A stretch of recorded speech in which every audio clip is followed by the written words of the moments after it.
Queridas hermanas y hermanos, la Iglesia ha querido que el primer domingo después de la Navidad esté dedicado a la Sagrada Familia, para que no solo pongamos nuestra atención en el niño Dios, sino también en sus padres.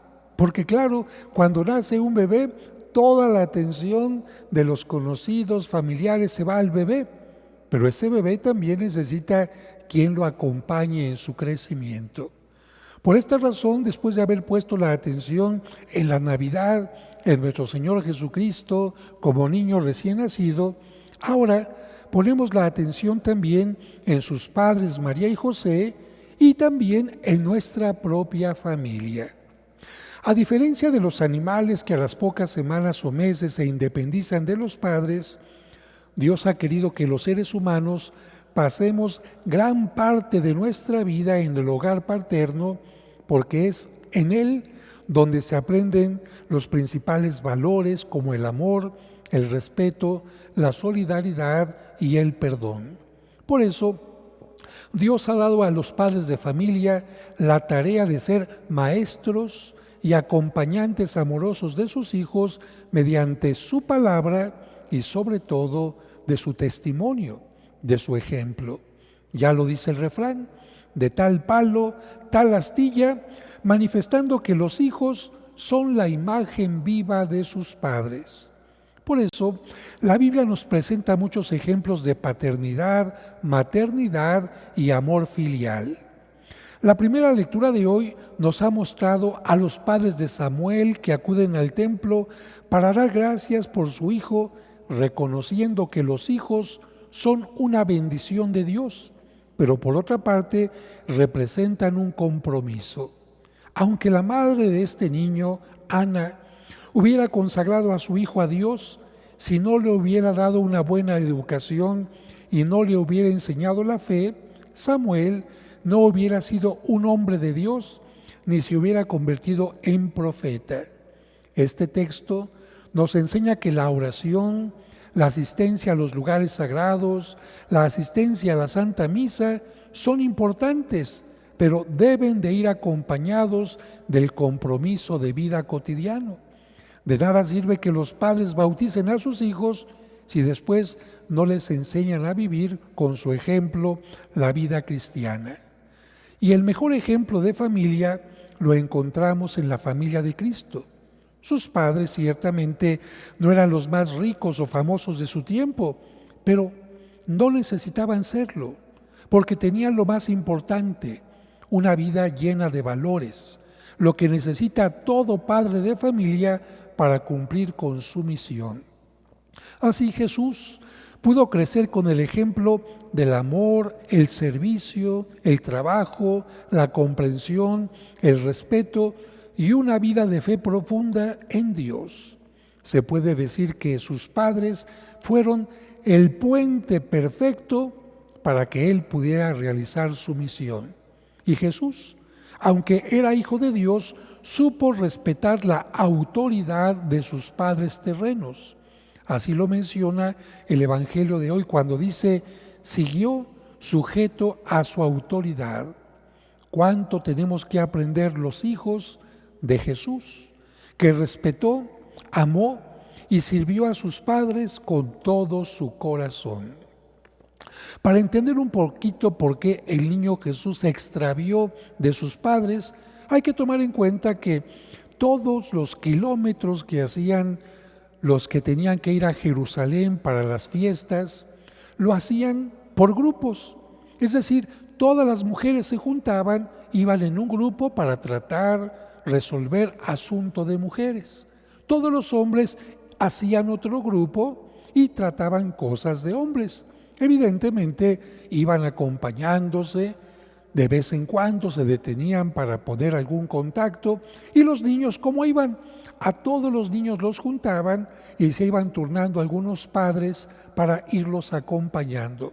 Por eso es que María y José, cuando regresan a su tierra, piensan que el niño va en el grupo de los niños. Y solamente hasta que hacen una parada determinada, le pregunta María a José, ¿que el niño no venía contigo? No, María, es que apenas tiene 12 años, también podía venir contigo. Yo pensé que venía contigo, o pensaron que venían con los niños, y cuando se dieron cuenta, qué angustia. ¿Y por qué se había quedado Jesús en Jerusalén? Viendo los juguetes, no. Yendo a las piscinas de Jerusalén para ver el agua, no. Jesús se había quedado en el templo. Y es que a los 12 años, 13 años, los niños judíos son considerados ya hombres y se les permite que lean en público y que incluso puedan interpretar la palabra de Dios. Y Jesús en ese momento, al iniciar su etapa como hombre, ya no como niño, recibe la primera inspiración de Dios para entender que Él tiene una misión. No es que haya desobedecido a sus padres, sino que se sintió tan atraído por Dios que se quedó ensimismado en ese lugar. Y María y José, pensando que Jesús era un chiquillo normal, lo estuvieron buscando por Jerusalén, donde había tiendas, cosas atractivas, y solamente hasta el final, cuando pensaron ir a pedirle a Dios que les ayudara, se dieron cuenta que Jesús estaba en ese lugar. Y Jesús, nos dice el Evangelio, regresó con ellos y aunque ya era un hombre, de acuerdo a la mentalidad judía, siguió sujeto a su autoridad. ¿Cuánto tenemos que aprender de su madre también? Y de quien hizo el papel del padre, San José, que en muchas ocasiones, permítanme decirles, es ignorado, como sucede con el papel del padre de familia en algunas familias. Es cierto que la Virgen María es importante y en cada familia la madre es importante, pero eso no quita importancia ni valor al papel de padre de familia. Y en la mentalidad judía, simplemente en el caso de José, el padre era no solo el encargado de la vivienda, la vestimenta y el sustento cotidiano, sino también era el encargado de enseñar un oficio. Por eso Jesús era carpintero. Y por si fuera poco esto, el padre era quien acercaba al niño a Dios y le enseñaba a cumplir las Sagradas Escrituras. Por lo que Jesús, acompañando a San José todos los sábados a la sinagoga, aprendió de sus labios las oraciones, los salmos y muchas cosas más, con lo que se completaba la educación en amor y valores que le inculcaba María. En una familia, el padre y la madre son importantes. Nada de mucha madre, nada de a toda madre y de poco padre o nada de padre. Una familia forma precisamente este tipo de relación entre los padres. Solo después de haber crecido en familia, Jesús pudo realizar su misión, porque solo quien aprende a convivir, respetar, amar en familia, se puede convertir en una persona que participe activamente y positivamente en la sociedad.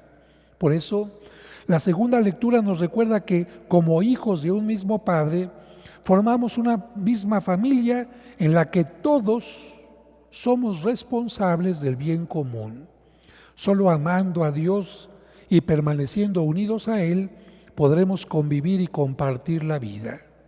Hoy ofrezcamos especialmente esta misa por nuestra familia, abuelos, padres, hermanos, esposa o esposo, tíos, hijos, etc. Pero también pidamos por la gran familia universal que es la Iglesia. Que Dios bendiga a la familia de cada uno de ustedes hoy y siempre. Pero no solo pidamos por nuestros padres, sino también por todos nuestros antepasados, porque de no ser por ellos no habríamos venido al mundo. Fíjense, me llamaron la atención estos números.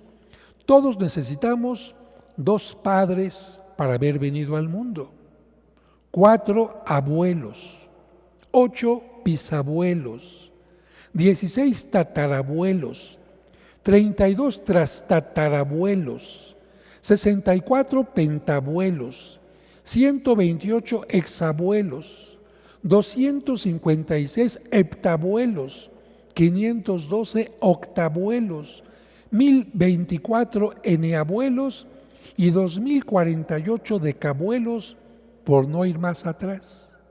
Si alguno de ellos, enabuelos, tatarabuelos, abuelos, no hubiera estado en esta cadena de nuestra vida, nosotros no hubiéramos nacido. Precisamente creo yo que por esto el Evangelio nos presenta la genealogía de Jesucristo, como diciendo, si hubiera faltado alguien en esta cadena, no hubiera nacido Jesucristo. Así que aunque tu bisabuelo, tu tatarabuelo, alguien te haya caído gordo o no lo hayas conocido o algo, esa persona fue importante para que tú, para que yo, para que todos hubiéramos nacido. Por lo tanto, teníamos que decir, gracias antepasados, gracias a ustedes he nacido y por supuesto por voluntad de Dios. Imagínense, solo el total de las últimas generaciones de nuestros antepasados fueron necesarios 4.094 ancestrales en aproximadamente 300 años antes de que naciéramos.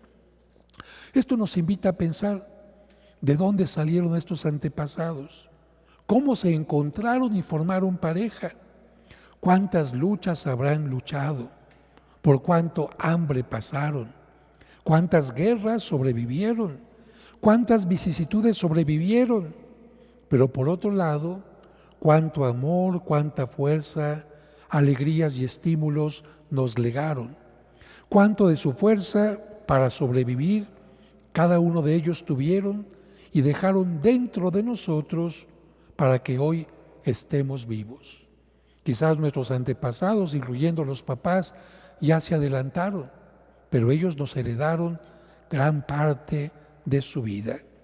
Por eso nuestro deber no solo es honrar a nuestros antepasados, sino tenerlos siempre en nuestra oración. Ellos son nuestras raíces, y un árbol sin raíces, una hojita del árbol sin raíces, no existiría. Por eso, aunque no conozcamos sus nombres, sus rostros, hagamos nuestra oración por ellos.